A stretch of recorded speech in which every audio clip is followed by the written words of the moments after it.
الرحمن الرحيم. عن أنس رضي الله تعالى عنه قال قال رسول الله صلى الله تعالى عليه وسلم: إن لله أهلين من الناس. قالوا من هم يا رسول الله صلى الله تعالى عليه وسلم؟ قال أهل القرآن هم أهل الله وخاصته، أو كما قال النبي صلى الله تعالى عليه وسلم. ډېر خوږو مشرانو او کشرانو ورونو، زموږ دلته تعلیم ورپسې بیان دا څومره معمولات چې دي، نو مونږ راغلي هم دې لپاره یو چې دغه کې شرکت وکړو. کله چې زموږ طلب وي او مونږ دا طلب سره اورو، توجه سره اورو، نو الله جل جلاله به یقینا چې ډېره لویه حصه راکړي. خو که راشو دغه رنګې بیا یو خوا بل خوا ګرځو، هغه کوم مقصد د راغلي وو هغې کې شرکت نه کړو، نو دا به یې نعمت ناشکري وي. او نعمت چې شکر ادا کو، الله جل جلاله به راته زیات کړي. نور موقع به هم راکړي، داسې مواقع به راته الله پاک اساني کړي د اهل الله مجالسو کې د شرکت. او که نه د دغه نعمت ناشکري وکړو، نو یقینا چې الله جل جلاله به موږ محرومه کړي. الله دې دغه محرومیت نه موږ ټول وساتي. فضائل اعمال د حضرت شیخ الحدیث رحمه الله لیکلی کتاب زما مخې ته دی. ما یو حدیث مبارک تلاوت کو.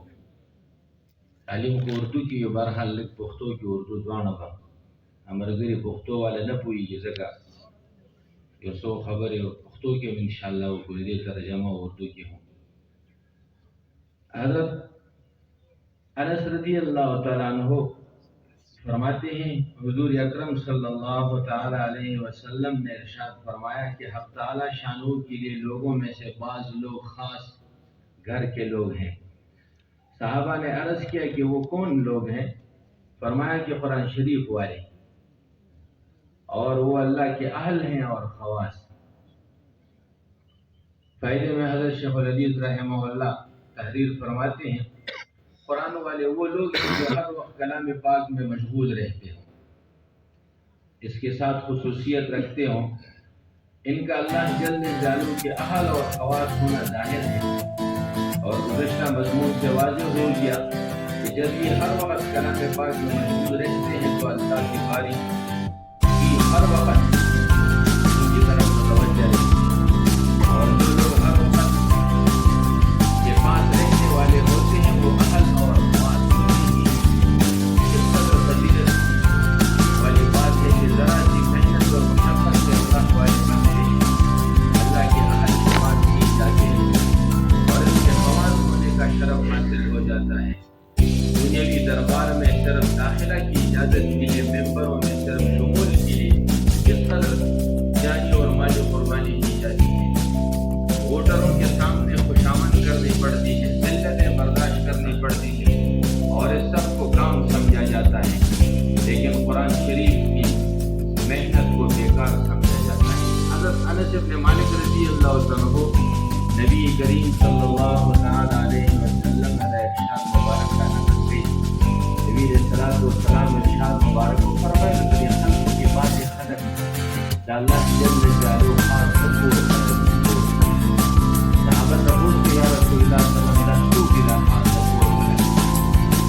نبی علیہ الصلوۃ والسلام فرمایا قرآن شریف والا خلق اللہ اہل دیو خواص. رحمہ اللہ لکھی کہ قرآن والا خلق احمد کی ہر وقت کلام پاک کی مشغول ہے. کلام پاک کی ہوئی مشغولی راتے طرف خصوصیت اور کسی اہل اور خواص کے رب کو ظاہر.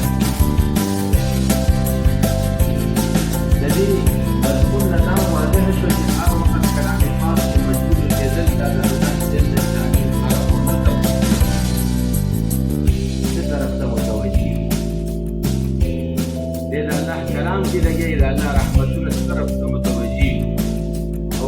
اهل کې هر وخت کې نږدې دي، خو دا اهل دي که نه، دا خواص دي، دا خاص خلک دي چې نږدې ورسره. وایي څومره قدر د فضیلت خبره ده چې لږ غوندې محنت او مشقت برداشت کولو سره انسان الله والی جوړېږي. د الله جل جلاله اهل او د کور والی شمارلی کېږي، او د هغه الله جل جلاله د خواص شرافت موږ ګورو دنیایي دربار کې صرف داخلي لپاره او په ممبرانو کې د شاملېدلو لپاره څومره قدرداني او مالي قرباني خلک ورکوي. خپل مال خرڅ کړي چې د دې ممبرانو کې شامل شم، او د وټرانو د هغې خوشامندې کولی شي، ذلتونه برداشت کولی شي، دې ټولو ته کار وایي. او قرآن شریف والا کار دا ورته بېکاره کار ښکاري.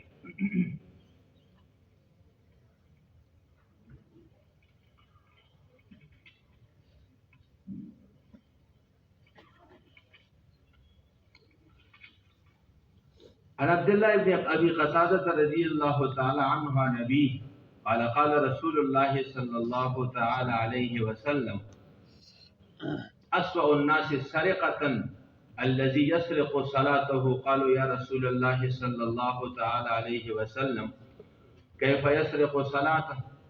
قال لا يتم ركوعها ولا سجودها. حضرت ابو قتادہ عبداللہ ابو قتادہ رضی اللہ تعالیٰ عنہ نبی اپنے وہ والد سے نقل کرتے ہیں کہ نبی کریم صلی اللہ تعالی علیہ وسلم نے ارشاد فرمایا کہ بدترین چوری کرنے والا وہ شخص ہے جو نماز میں سے چوری کر لے.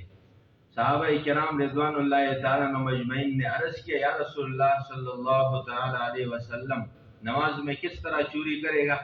ارشاد فرمایا کہ اس کا رکوع اور سجدہ اچھی طرح نہ کرے. فائدے میں لکھتے ہیں حضرت شیخ الحدیث رحمہ اللہ یہ مضمون کئی حدیثوں میں وارد ہوا ہے. اول تو چوری خود ہی کس قدر ذلت کی چیز ہے اور چور کو کیسی حقارت سے دیکھا جاتا ہے. پھر چوری میں بھی اس حرکت کو بدترین چوری ارشاد فرمایا کہ رکوع سجدہ کو اچھی طرح نہ کرے. حضرت ابو درداء رضی اللہ تعالیٰ عنہ فرماتے ہیں کہ ایک مرتبہ حضور اقدس صلی اللہ تعالی علیہ وسلم نے آسمان کی طرف نگاہ اٹھائی اور یہ ارشاد فرمایا کہ اس وقت علم دنیا سے اٹھ جانے کا وقت وہ منکشف ہوا ہے. حضرت زیاد صحابی نے عرض کہ یا رسول اللہ صلی اللہ تعالی علیہ وسلم علم ہم سے کس طرح اٹھ جائے گا؟ ہم لوگ قرآن کریم پڑھتے ہیں اور اپنی اولاد کو پڑھاتے ہیں، وہ اسی طرح اپنے اولاد کو پڑھائیں گے اور سلسلہ چلتا رہے گا.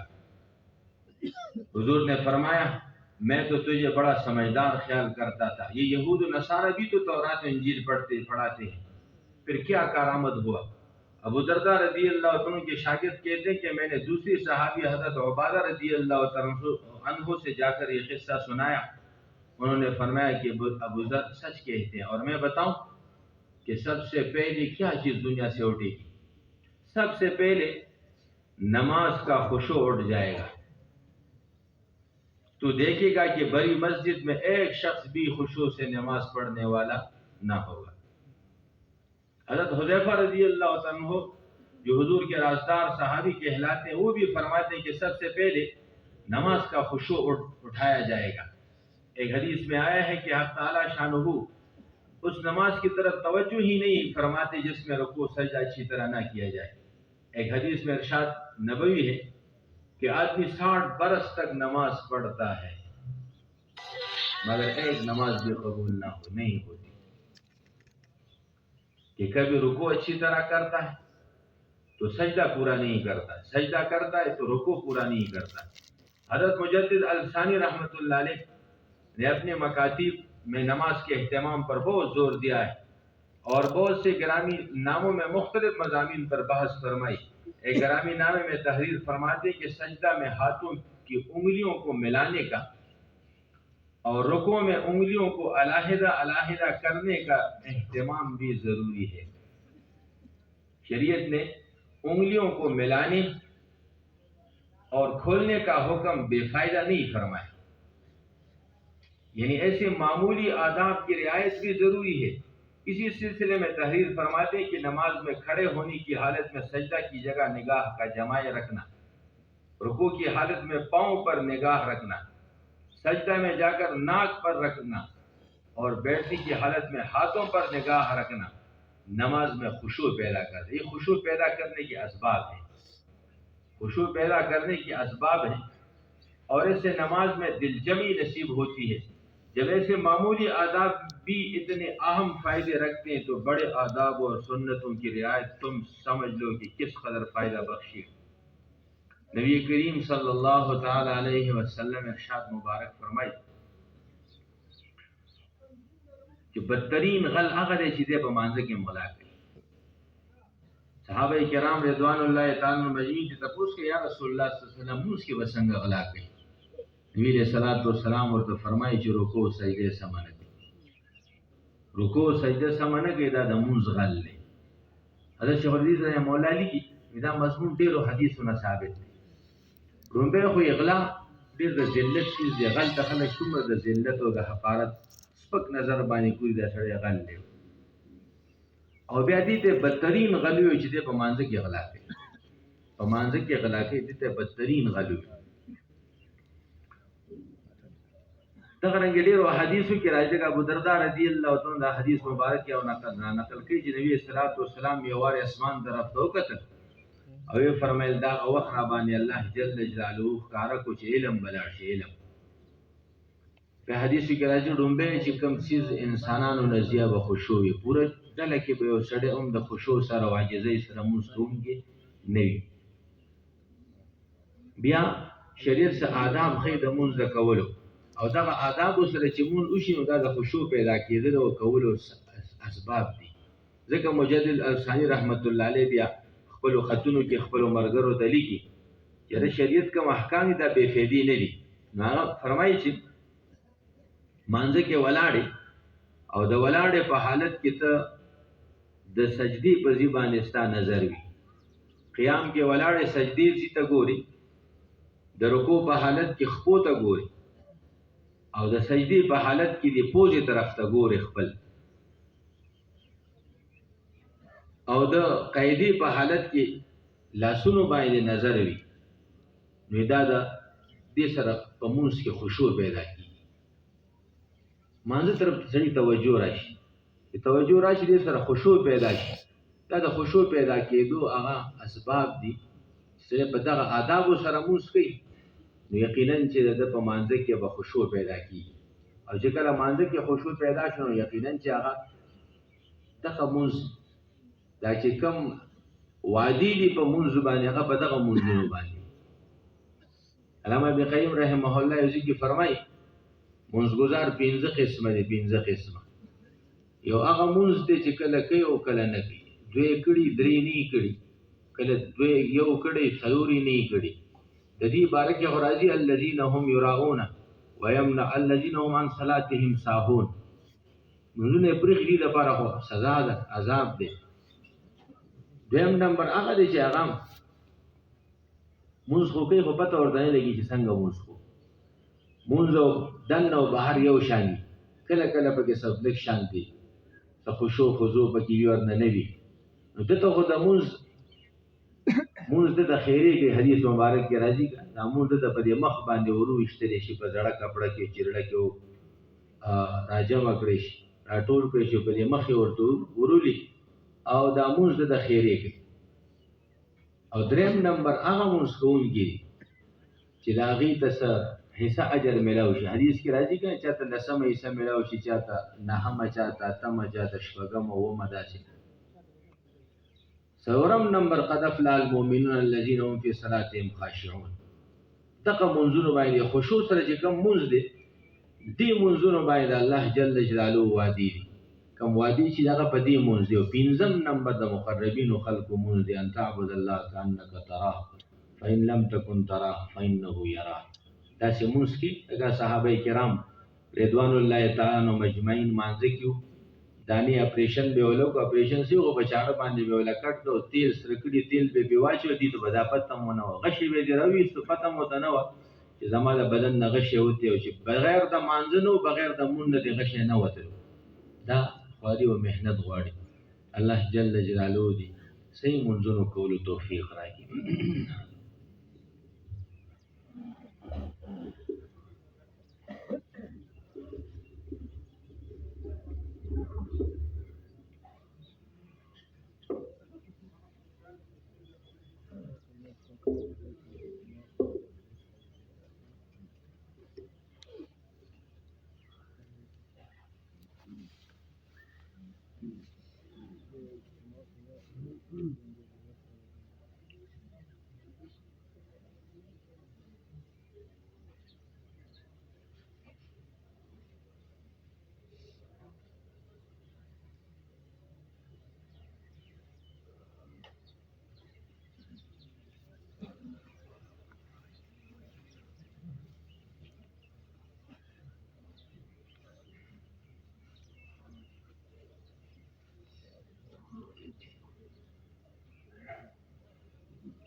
حضرت بیان لراځي هغه پورې به یو حدیث وایي.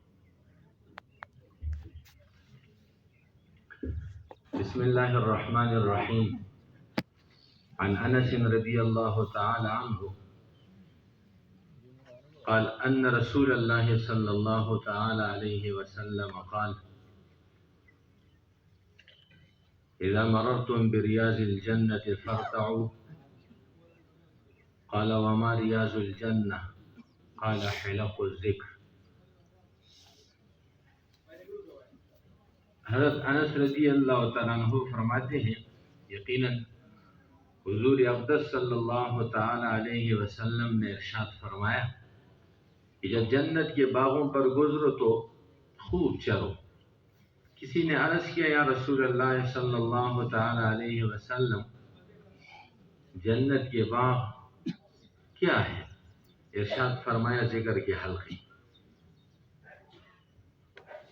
حضرت شیخ الحدیث رحمہ اللہ تحریر فرماتے ہیں مقصود یہ کہ کسی خوش قسمت کی ان مجالس ان حلقوں تک رسائی ہو جائے تو اس کو بہت زیادہ غنیمت سمجھنا چاہیے. یہ دنیا ہی میں جنت کے باغ ہیں. اور یہ حدیث میں جو آیا خوب چرو، تو خوب چرو سے اس طرف اشارہ فرمائے کہ جیسے جانور جب کسی سبززار یا کسی باغ میں چرنے لگتا ہے تو معمولی سے ہٹانے سے بھی نہیں ہٹتا بلکہ مالک کے ڈنڈے وغیرہ بھی کھاتا رہتا ہے لیکن ادھر سے منہ نہیں موڑتا. اسی طرح ذکر کرنے والوں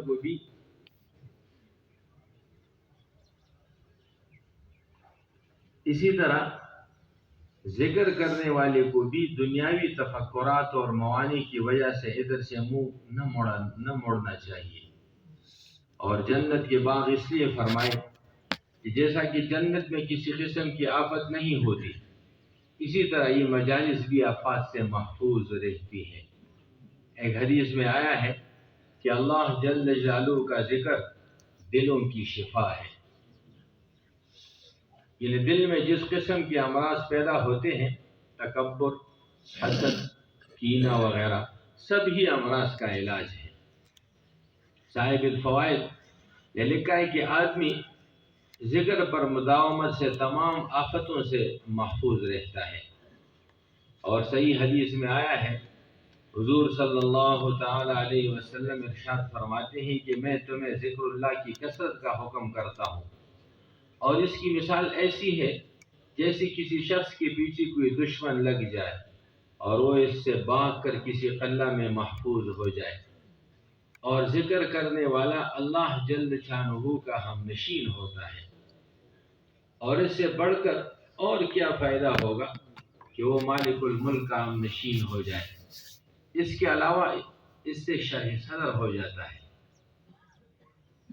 دل منور ہو جاتا ہے، اس کے دل کی سختی دور ہو جاتی ہے. اس کے علاوہ اور بھی بہت سے ظاہری اور باطنی منافع ہوتے ہیں جن کو بعض علماء نے 100 تک شمار کیا ہے. حضرت ابو امامہ رضی اللہ تعالیٰ عنہ کی خدمت میں ایک شخص حاضر ہوئی اور عرض کیا کہ میں نے خواب میں دیکھا کہ جب بھی آپ اندر آتے ہیں اور باہر آتے ہیں یا کھڑے ہوتے ہیں یا بیٹھتے ہیں تو فرشتے آپ کے لیے دعا کرتے ہیں۔ ابو امامہ رضی اللہ عنہ نے فرمایا کہ اگر تمہارا دل چاہے تو تمہارے لیے بھی وہ دعا کر سکتے ہیں۔ پھر یہ آیت پڑھی، یا ایھا الذین آمنوا اذکروا اللہ ذکرا کثیرا سے رحیمہ تک۔ گویا اس طرف اشارہ ہے کہ حق تعالی شانہ کی رحمت اور ملائکہ کی دعا تمہارے ذکر پر متفرع ہے، جتنا تم ذکر کرو گے اتنا ہی ادھر سے ذکر ہوگا۔ حضرت انس رضی اللہ عنہ فرمائی، نبی کریم صلی اللہ تعالی علیہ وسلم ارشاد مبارک و فرمائے کہ کله تاسو د جنت په باغونو تیریږئ نو ښه وسرېږئ۔ صحابه عرض وکړو یا رسول الله صلی الله تعالی علیه وسلم د جنت باغونه د څه دي؟ نبی علیہ الصلوۃ والسلام ورته ارشاد فرمایي د ذکر حلقې، د ذکر حلقې دا د جنت باغونه دي۔ حضرت شیخ الحدیث رحمت الله علیه لیکي وی مقصود دا دی چې کوم خوش قسمت انسان ته دغه مجالس ور نصیب شي، دې مجلسونو کې د شرکت توفیق درته ملاو شي، نو دا ډېر غنیمت وګڼي، دغه مجالسو کې حاضري د خپل غنیمت وګڼي، لکه الله پاک مونږ راوستي، الله جل جلاله فضل او احسان سره مونږ راغلي، ورنه ډېرونه به داسې د هغوی زړه غوښتل چې مونږ لاړ شو، خو څه داسې حوادث ورته پېښ شو چې هغوی دلته رانغلل۔ د اهل الله مجالسو ته شرکت نصیب شي، په دې باندې دا مستقل یو لوی نعمت دی، په دې شکر ادا کول پکار دی۔ الحمدلله چې الله جل جلاله موږ ته دې مجلس کې د شرکت توفیق راکړي۔ حضرت فرمایي چې دا یې د لوی غنیمت وګڼي چې دا د دنیا کې د جنت باغ دی، دا په دنیا کې د جنت باغ، او د حدیث مبارک کې د الفاظ راځي چې ښه وسرېږئ، کله چې تاسو د جنت په باغونو تېرېږئ نو ښه وسرېږئ۔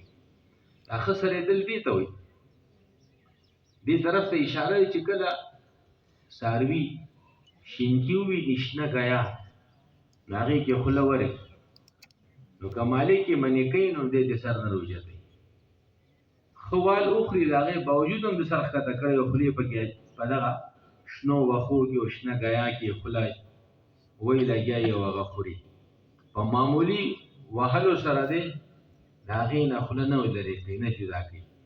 دقه رنګې ذکر کوونکي خلک دین هم پکار یې د دنیاوي تفکرات او دا موانع بعضې دنیاوي فکرونه یې که چې راتلو مونږ ته مونږ ته بلا څیزونه مخې ته وو، دا کار کول دي، دا کول دي، هغه ځای دی، دا ځای دی، نو دا تفکرات دا موانع دي، دا بعضې څیزونه سړي ته مخې ته راشي، نو که هغې ته سړی لږ سستي اختیار کړي نو بیا پاتې شي، بیا نه شي راتلی، او که نه لږ عزم وکړي نو الله جل جلاله ورته لار کولاوي، د بیا خامخا داسې ځای ته تللی شي۔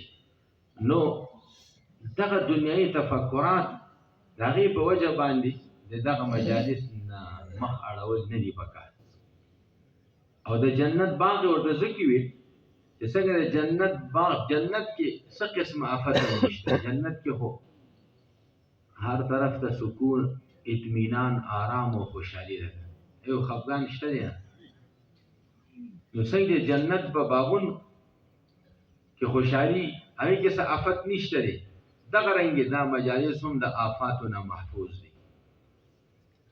یو حدیث مبارک کې راځي چې د الله جل جلاله ذکر دا د زړونو شفا ده، دې سره زړونه ټیک کېږي، یعنې په زړه کې چې کوم بیمارۍ پرتې دي، تکبر زړه بیماري ده، حسد، کینه، بغض وغیره، دا ټول د زړه بیمارۍ دي، د دې ټولو امراضو علاج په دې ذکر کې دی۔ سهار مونږ حدیث واورېدو که نه، ذکر فضایلو کې، الا ان لكل شيء سقاله وسقالة القلوب ذکر الله، د هر یو شیز دپاره یو پاکوونکي او صفا کوونکي څیز وي، ریګمال وي، د زړونو ریګمال دا د الله جل جلاله ذکر دی، ذکر سره زړه صفا شي. صاحب الفوائد یو عالم تیر شي کتاب یې لیکلی، هغه لیکي په خپل کتاب کې انسان ذکر باندې چې کله همیشوالی کوي او همیشه د الله جل جلاله ذکر کوي، دی د ټولو آفتونو نه محفوظ وي، ټولو آفاتو نه دی محفوظ وي. او صحیح حدیث مبارک کې دام راغی، نبی علیہ الصلوۃ والسلام ارشاد مبارک فرمای چې زه تاسو ته د ذکر الله د کثرت حکم کوم، تاسو د الله ذکر ډیر کوئ ډیر. او د دې مثال داسې دی لکه یو انسان پسې دشمن ورپسې دی، د مخ کې دی او دشمن د پسې دی، او دی لاړ شي یو قلا کې ځان محفوظ، قلا ته ورننوځي، دشمن دننه نشي راتلی، قلا ته ورشي. ذکر کوونکي مثال دغه رنګ دی، د الله جل جلاله هم نشین شي، د الله جل جلاله ملګری شي، نو د بیا څوک هم څه نشي ویلی، د شیطان نه محفوظ وي، بچ. د دې نه لویه بله څه فایده چې دی د الله جل جلاله هم نشین جوړېږي. د دې نه علاوه د زړونو شرح صدر سینې په دې سره کولاویږي، ذکر الله سره د الله د ذکر کثرت چې دې سره سینې کولاو شي او د ده د زړه سختي ختمېږي. او دې نه علاوه نورم ظاهري او باطني فایدې پکې شته چې علماو سلو نه هم زیات شمارلي دي. الله جل جلاله دې ذکر توفیق راکړي.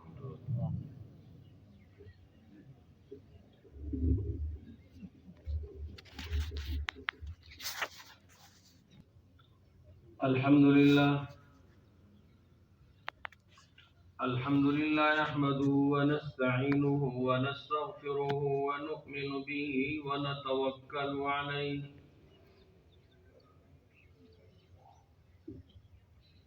ونعوذ بالله من شرور أنفسنا ومن سيئات أعمالنا، من يهده الله فلا مضل له ومن يضلله فلا هادي له، ونشهد أن لا إله إلا الله وحده لا شريك له، ونشهد أن سيدنا ومولانا محمدا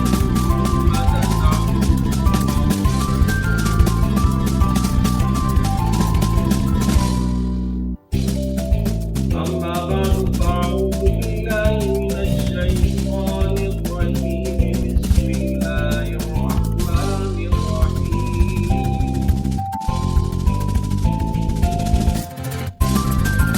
يا أيها الناس اعبدوا ربكم الذي خلقكم من قبل لعلكم تتقون.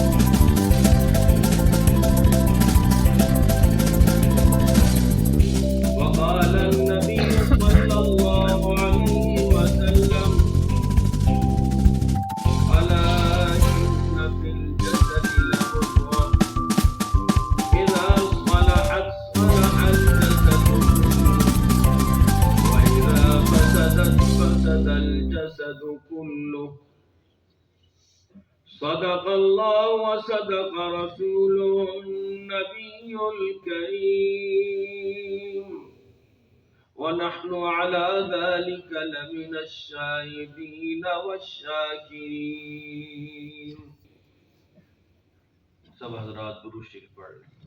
اللهم صل على محمد وعلى آل محمد كما صليت على إبراهيم وعلى آل إبراهيم إنك حميد مجيد.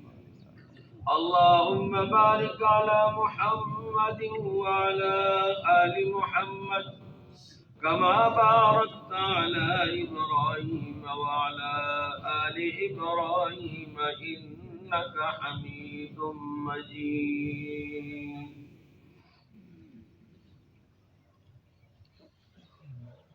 گرامی قدر حاضرین،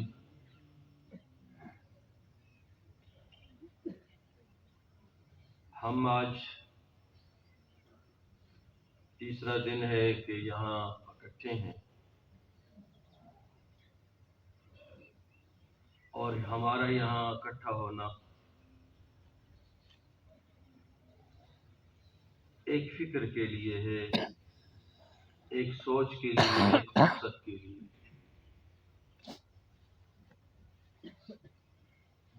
کہیں اس طرح کی محفل ہوتی ہے، اجتماع ہوتا ہے، تو یہ اتنی ساری جو اکٹھ ہوتی ہے، اتنے سارے لوگ، اتنا مجمع جو جمع ہوتا ہے، اس جمع ہونے کا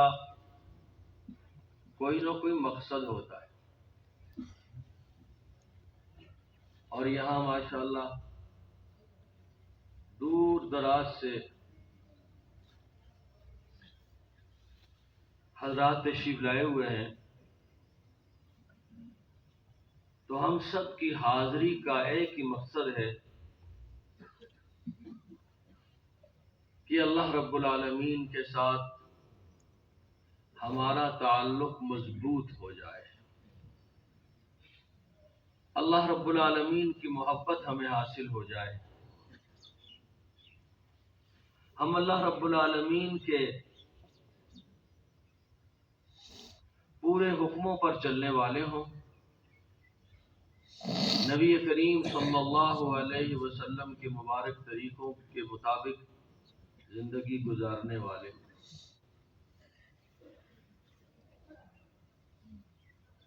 میں نے جو آیت کریمہ آپ کے سامنے پڑھی ہے، اس آیت کریمہ میں اللہ رب العالمین نے سارے کے سارے انسانوں کو یہ حکم دیا ہے، یا ایھا الناس اعبدوا ربکم الذی خلقکم والذین من قبلکم، اے لوگو تم عبادت کرو اپنے اس رب کی کہ جس نے تمہیں پیدا کیا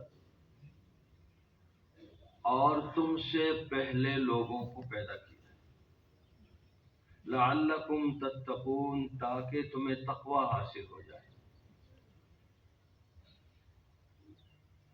تو عبادت کا جو حاصل، اس کا نتیجہ، اس کا ثمرہ جو بتایا گیا ہے، وہ تقوی کو بتایا گیا کہ جب تم اللہ رب العالمین کی عبادت کرو گے تو اس کے نتیجے کے اندر تمہیں تقوی حاصل ہو۔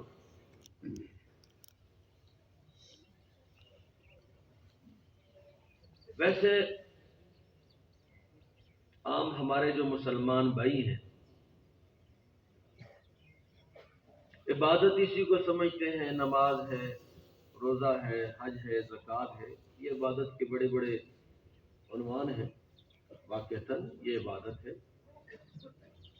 اہم عبادت ہے، ضروری عبادت ہے، نماز اہم ترین عبادت ہے، نماز فرض ہے، روزہ فرض ہے، زکوٰۃ اور حج استطاعت رکھنے والے لوگوں پر فرض ہے۔ لیکن شریعت کے نقطہ نظر میں، اسلام میں عبادت کا مفہوم بڑا وسیع ہے۔ عبادت مانا بندگی،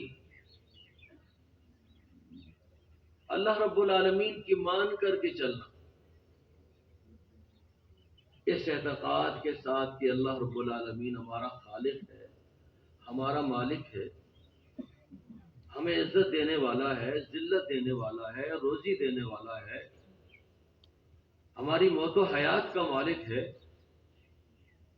اس اعتقاد کے ساتھ اللہ رب العالمین کی فرما برداری کرنا، اسی کے سامنے جھکنا، اسی کے سامنے تذلل اختیار کرنا، اس کے سارے حکموں کو پورا کرنا، نبی کریم صلی اللہ علیہ وسلم کے مبارک طریقوں کے مطابق زندگی گزارنا، یہ عبادت ہے۔ اور یہ زندگی کے جتنے بھی گوشے ہیں، سارے کے سارے گوشوں کے اندر یہ چیز لاگو ہوتی ہے۔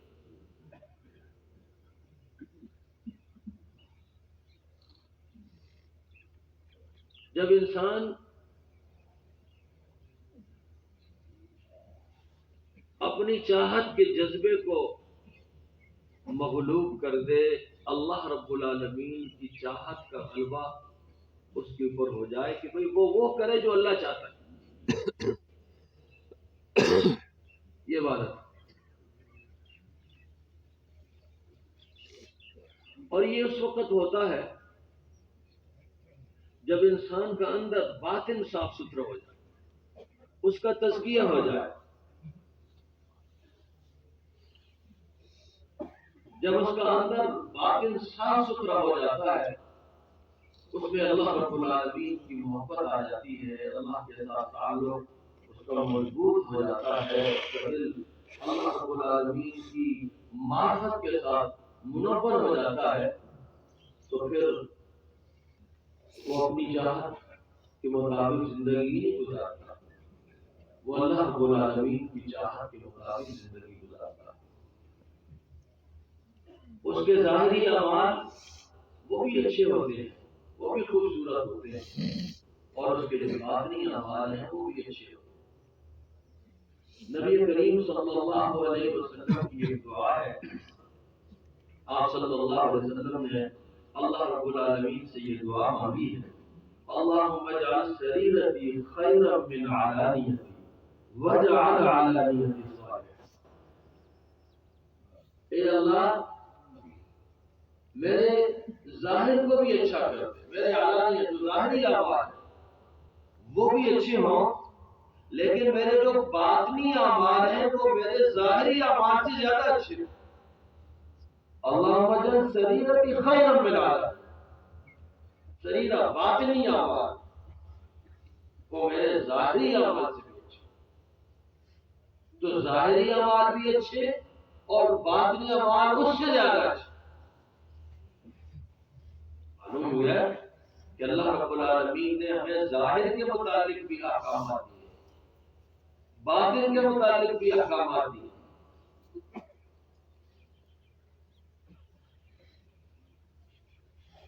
حضرت جبرائیل علیہ السلام آپ صلی اللہ علیہ وسلم کے پاس تشریف لائے اور کچھ سوالات آپ صلی اللہ علیہ وسلم سے کیے،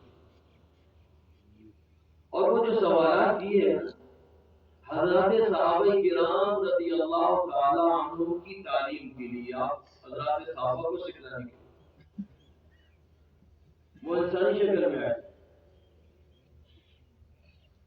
بڑے صاف ستھرے لباس میں، اور صحابہ فرماتے ہیں ہمیں سے کوئی کچھ جانتا بھی نہیں تھا، اور ایسے کہ مدینہ کے رہنے والے بھی نہیں ہیں، باہر سے آئے ہیں، لیکن کوئی سفر کے آثار بھی نہیں ہے، انتہائی صاف ستھرا اجلا لباس،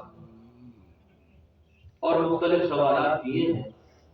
تو سب سے پہلا سوال رسول اللہ صلی اللہ علیہ وسلم سے ایمان کا سوال کیا، اسلام کا سوال کیا، اور احسان کا سوال کیا، قیامت کا سوال کیا، قیامت کی علامتوں کا سوال کیا۔ وہ انسانی شکل میں آئے، جب تشریف لے گئے تو رسول اللہ صلی اللہ علیہ وسلم نے صحابہ سے پوچھا یہ جانتے ہو کون؟ صحابہ نے فرمایا نہیں۔ آپ صلی اللہ علیہ وسلم نے فرمایا کہ یہ جبرائیل امین آتاکم یعلمکم دینکم، وہ تمہارے پاس آئے تھے تمہیں تمہارا دین سکھلانے کے لیے، دین کی باتیں، ایمان کا سوال کیا۔ تو رسول اللہ صلی اللہ علیہ وسلم نے ظاہر بات ہے کہ جن چیزوں پر ایمان لانا ضروری ہے، معمول بھی ہی چیزیں وہ ذکر فرمائی، ان تؤمن باللہ وملائکتہ وکتبہ ورسلہ والیوم الآخر وتؤمن بالقدر خیرہ وشرہ من اللہ تعالی۔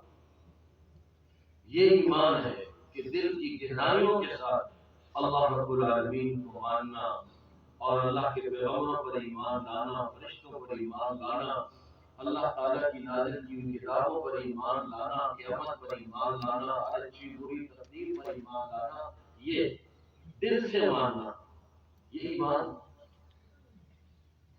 اسلام کا سوال کیا تو اس کے جواب کے اندر رسول اللہ صلی اللہ علیہ وسلم نے ارشاد فرمایا وأن محمد رسول اللہ الله وتقيم الصلاة وتؤتي الزكاة وتصوم رمضان وتحج البيت إن استطعت.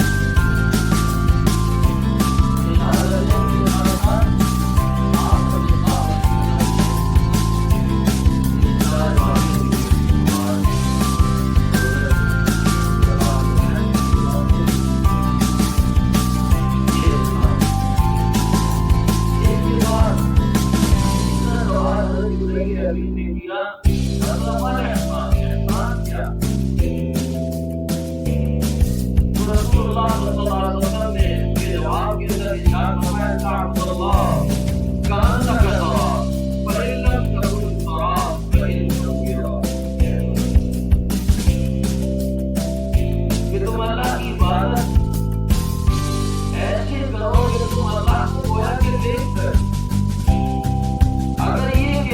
أعظم الصلاة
مشاہدہ حاصل نہ ہو تو یہ کیفیت تو حاصل ہو کہ اللہ رب العالمین اس کو دیکھ رہا ہے اور وہ اللہ تعالیٰ کے سامنے ہے.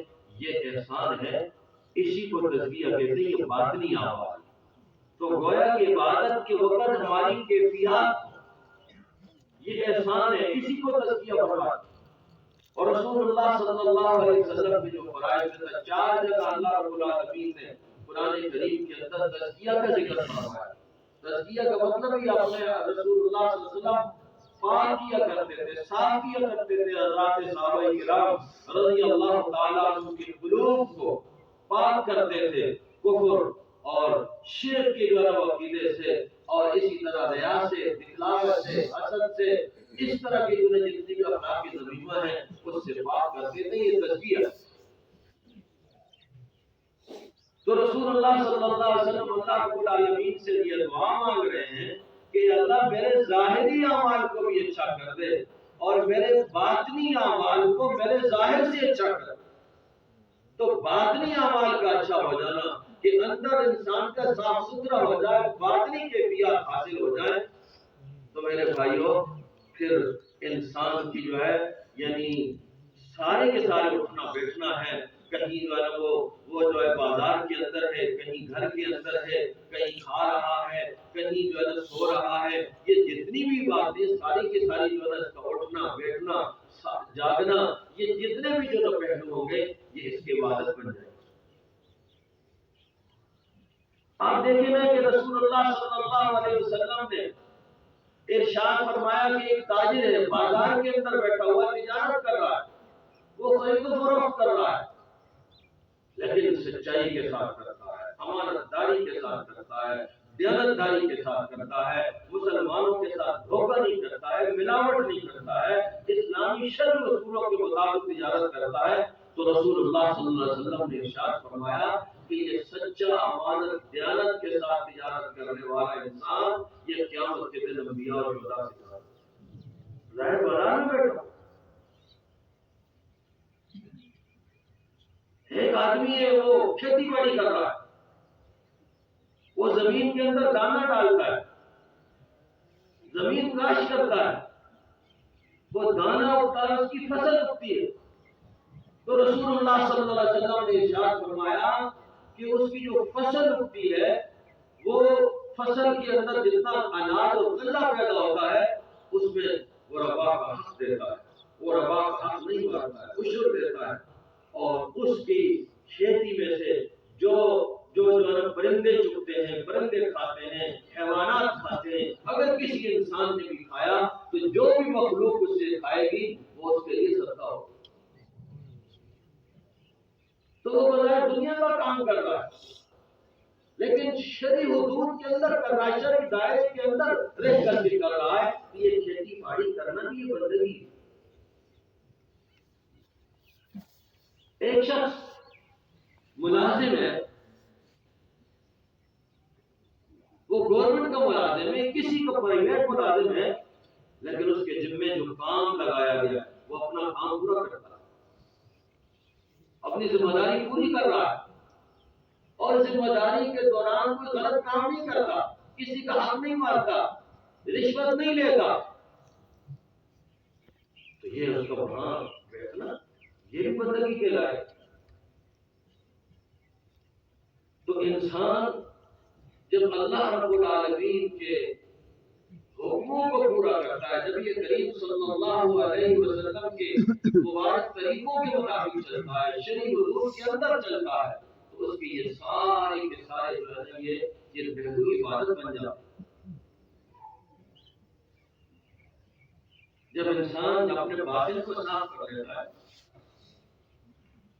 ڈاکٹر رضا عاصی رحمۃ اللہ علیہ, تھانوی رحمۃ اللہ علیہ کے بڑے اجل علماء ضابطے کے عالم نہیں تھے, پہلے وکیل تھے, وکالت کے پیشہ انہوں نے چھوڑا, پھر انہوں نے ہومیوپیتھک کا کورس کیا, پھر اسی کی پریکٹس کرتے رہے اور اسی کا جو علاج معالجہ کرتے رہے.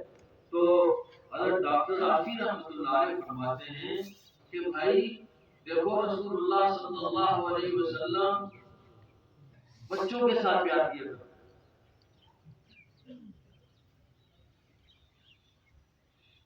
آپ صلی اللہ علیہ وسلم کے نواسے تھے, نواسیاں تھیں, ان کے ساتھ پیار کرتے تھے. آپ صلی اللہ علیہ وسلم کی چچا حضرت جعفر رضی اللہ تعالیٰ عنہ ان کے بیٹے تھے عبداللہ بن جعفر, ان کو رسول اللہ صلی اللہ علیہ وسلم اٹھاتے تھے, اپنے ساتھ بٹھا لیتے تھے, گود میں رکھتے تھے, بچوں کے ساتھ پیار کرتے تھے. تو رسول اللہ صلی اللہ علیہ وسلم کی جتنی سنتیں ہیں, جو آپ کی عادات مبارکہ ہیں, انسان اس نیت سے کرے کہ ہمارے پیغمبر صلی اللہ علیہ وسلم نے سنت ہے, تو اس نیت کے ساتھ اگر بچوں کو پیار کرے گا, یہ بچوں کو پیار کرنا یہ ایک فطری جذبہ ہے, یہ قطعی جذبہ ہے, یہ بچوں کا پیار کرنا بھی عبادت بن جائے گا, بندگی بن جائے.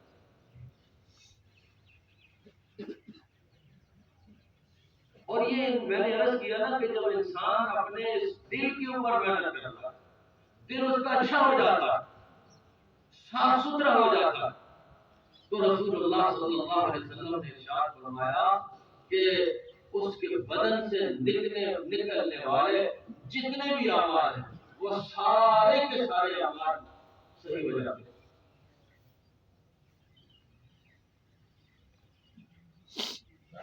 دل کے اندر اللہ رب العالمین کی محبت کا جذبہ آ گیا, دل اس کا صاف ستھرا ہو گیا. دل ہے نا اللہ رب العالمین کی رحمت کا, اللہ رب العالمین کی رحمات کا یہ مرکز ہے. یہ دل کے اندر اللہ رب العالمین کی طرف سے آگے برکتیں آ گئی, برکات آ گئے, اللہ رب العالمین کی معرفت اس پر کھل گئی, تو یہی معرفت پھر منتقل ہوگی اس کی آنکھوں. اگر کوئی غلط مناظر آئیں گے، غلط جگہ آئے گی، یہاں جھک جائے گی، نیچے ہو جائے گی۔ اور دل کے اندر جب یہ اللہ رب العالمین کی معرفت آ گئی، اللہ کے انوارات اللہ رب العالمین کی طرف سے آ گئے، یہی انوارات پھر کانوں کی طرف منتقل ہو، پھر کان غلط بات نہیں سنیں گے، یہی انوارات پھر پاؤں کی طرف منتقل ہوں گے، پاؤں غلط جگہ پر نہیں جائیں گے، یہ ہاتھوں کی طرف منتقل ہوں گے، پھر ہاتھ کسی مظلوم پر، کسی کمزور پر، کسی جو ہے بے کس کے اوپر، کسی یتیم کے اوپر، کسی بچے کے اوپر نہیں اٹھیں گے۔ یہ تزکیہ نام ہی دل کو صاف ستھرا کر رہا ہے، اور یہ تزکیہ میرے بھائیوں، اگر کوئی انسان تزکیہ کے اوپر کوئی بڑی سے بڑی کتابیں پڑھے نا، مطالعہ کرے، مطالعے سے کوئی تزکیہ کا مفہوم تو اس کو حاصل ہو جائے گا، لیکن یہ کوئی نظریاتی چیز نہیں، یہ کوئی فلسفہ نہیں ہے کہ انسان تزکیہ ہے، سلوک ہے، احسان ہے، اس کے اوپر اچھی سے اچھی کتاب کا مطالعہ کر لے، اس سے اس کا دل صاف نہیں، یہ عملی چیز، یہ عمل کرنے سے ہو، اور عمل بھی اس سے ہوگا کہ کسی اللہ والے کے ساتھ اپنا تعلق جوڑے۔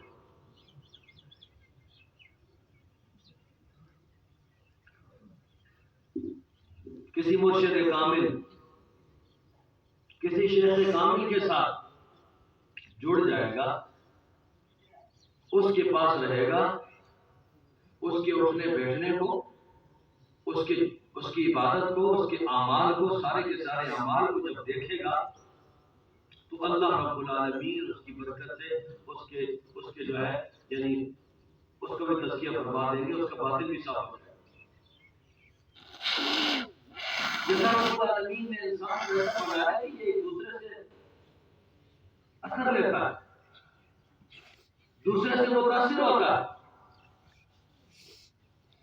انسان سے بہت جلدی متاثر ہوتا ہے، بلکہ رسول اللہ صلی اللہ علیہ وسلم نے ارشاد فرمایا کہ اگر انسان جس قسم کے حیوانات کے ساتھ رہے گا، انہی حیوانات کا اثر اس انسان کے اوپر آئے گا۔ اگر اونٹ پال رہا ہے تو اونٹ پالنے والے جو لوگ ہوتے ہیں وہ اونٹوں کا اثر ان کے اوپر آئے گا، ان کے دل سخت ہوں گے، مزاج سخت ہوں گے، طبیعت سخت ہوگی۔ اور جو بکریوں کے ساتھ رہتے ہیں، بکریاں پالتے ہیں، بکریاں چراتے ہیں، ان بکریوں کا مزاج کا اثر ان کے اوپر آئے گا، دل ان کے نرم ہوں گے۔ تو میرے بھائیوں، اسی طرح انسان اگر بروں کے ساتھ رہے گا، برے انسانوں کے ساتھ رہے گا، وہ برا بنے گا۔ جو نشہ کرنے والے ہوتے ہیں نشوئی، اگر ان کا کوئی ساتھی بنے گا تو وہ بھی نشے کے اندر لگ جائے گا۔ چوروں اور ڈاکوؤں کا ساتھی بنے گا تو بالآخر وہ بھی کسی راستے پر چلے گا، وہ بھی چوریاں اور ڈاکے دونوں شروع کر دے گا۔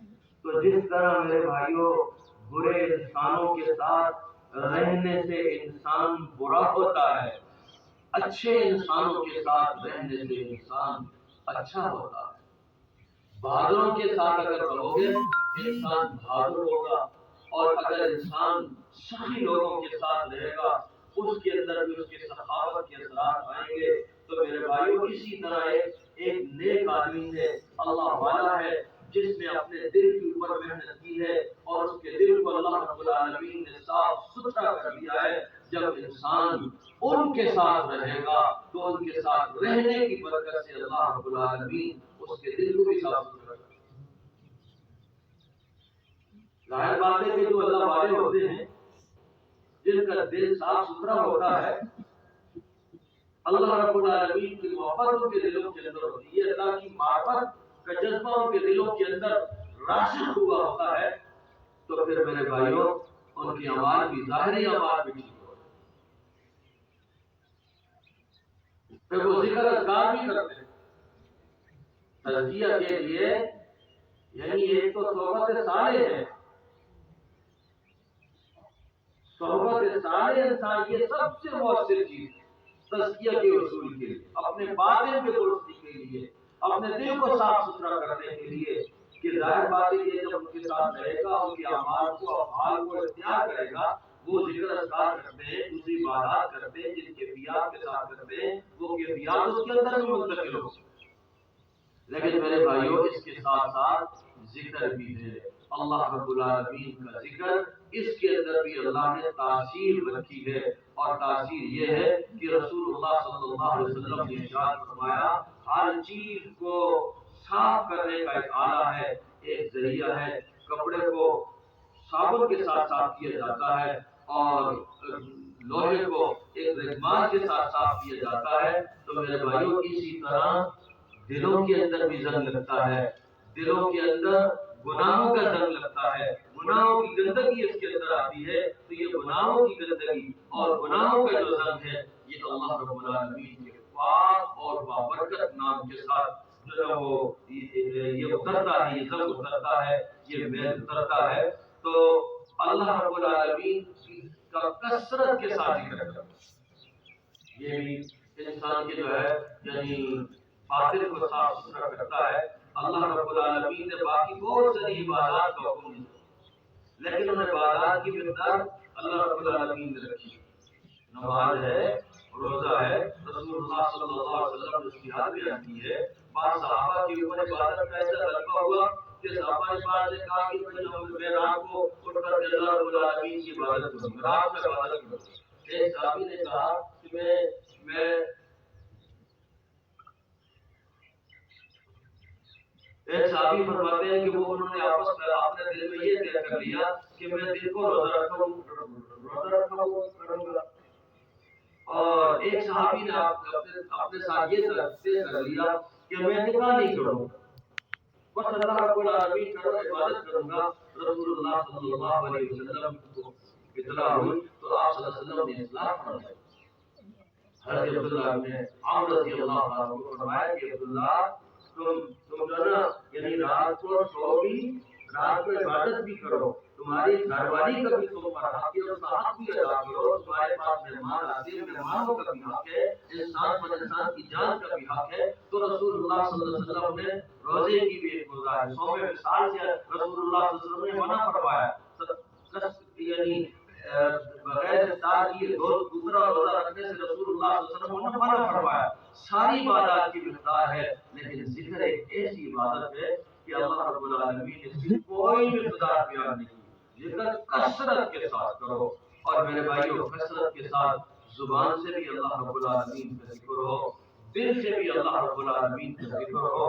دل سے مطلب یہ ہے کہ اللہ رب العالمین کا دھیان، اللہ رب العالمین کا یقین، اللہ رب العالمین کی خشیت، یہ انسان کے دل کے اوپر جو ہے سے غالب آ جائے، جیسے رسول اللہ صلی اللہ علیہ وسلم نے ارشاد فرمایا کہ اللہ کا یقین، اللہ رب العالمین کا استحضار، اللہ کا دھیان انسان کے دل پر ایسا غالب آئے گا تو وہ جہاں پر بھی ہوگا، گھر کے اندر ہوگا، وہ باہر ہوگا، تجارت کے اندر رہا ہوگا، کھیتی باڑی کر رہا ہوگا، دفتر میں بیٹھا ہوگا، تو اس کا دل اللہ رب العالمین کی طرف متوجہ ہوگا۔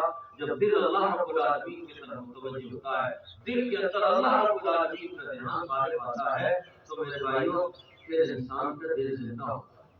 زبان سے بھی اللہ رب العالمین کا ذکر ہو، لیکن دل سے یہ مراقبات جو کرائے جاتے ہیں، مراقبات اس لیے کرائے جاتے ہیں تاکہ ہمارے دل زندہ ہو جائے، ہمارے دل کی توجہ، ہمارے دل کا دھیان اللہ رب العالمین کی طرف ہو جائے۔ تو میرے بھائیوں اللہ رب العالمین ہمارے ظاہری اعمال کو بھی درست فرما دے، ہمارے باطنی اعمال کو بھی درست کر دے، اور یہ باطنی اعمال کا درست ہونا سب سے مؤثر چیز اس کے اندر جو ہے اللہ رب العالمین کے نیک اور صالح بندوں کی صحبت کو اختیار کرنا ہے، اور اسی طرح اللہ رب العالمین کا کثرت کے ساتھ ذکر کرنا ہے۔ اللہ رب العالمین ہم سب کو اپنی محبت، اپنے مضبوط تعلق نصیب فرمائے۔ الحمدللہ